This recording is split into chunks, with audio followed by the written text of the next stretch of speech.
White House counselor Kellyanne Conway thanks President Trump for helping her balance work and family life.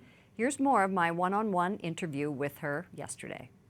When it was announced that I would be going into the White House as counselor to the president-elect called me, and we had a conversation on the phone that day. And then he said, "I want you to know something else."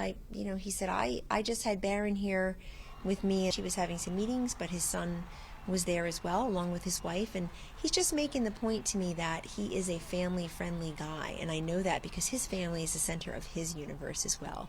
And I've seen him interact with his adult children, with his 10-year-old son, with his wife, our fabulous First Lady, elegant, brilliant First Lady, and I know how much he thinks about family." And he said, "Your children are welcome in the White House." And I said, "I very much appreciate that, sir, and I would never abuse it, but I appreciate the option and the overture," and I know he means it. And it was a big part of me deciding whether to stay outside with children who are 12, 8, and 7, goodness, times 4, or to go inside.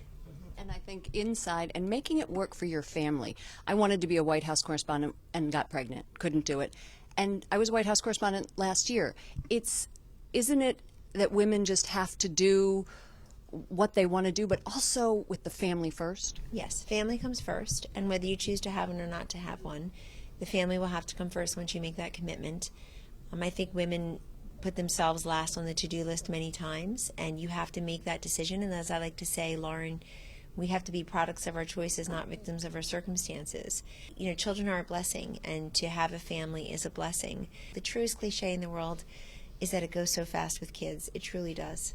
People told me that when they were coming up. "Oh, it goes so fast," and now my son's 17. I thought they were crazy then, and now I can totally understand. No, it's very true. And I like the example, because I do hear from women all across the country. I like the example of just being a working woman, even if you choose, as many of my relatives have chosen, to not work, to work at home and not be in the formal workforce. That's to be respected as well.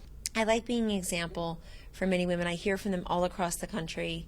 They talk about the balance. I talk about equilibrium. But also, I think that we often as women overestimate how much we can get done by this Friday.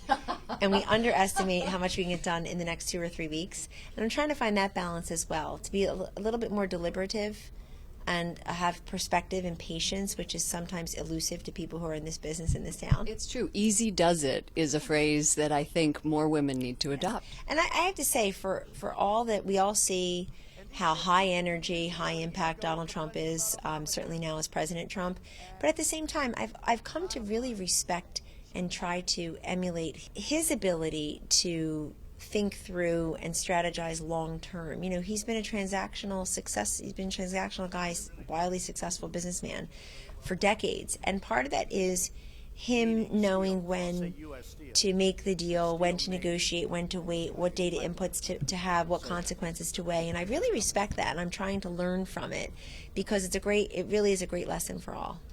I hope this is one of many conversations we can have about your life and your journey here in Washington. And thanks for the time and the platform. Appreciate it. God bless you. Thank you.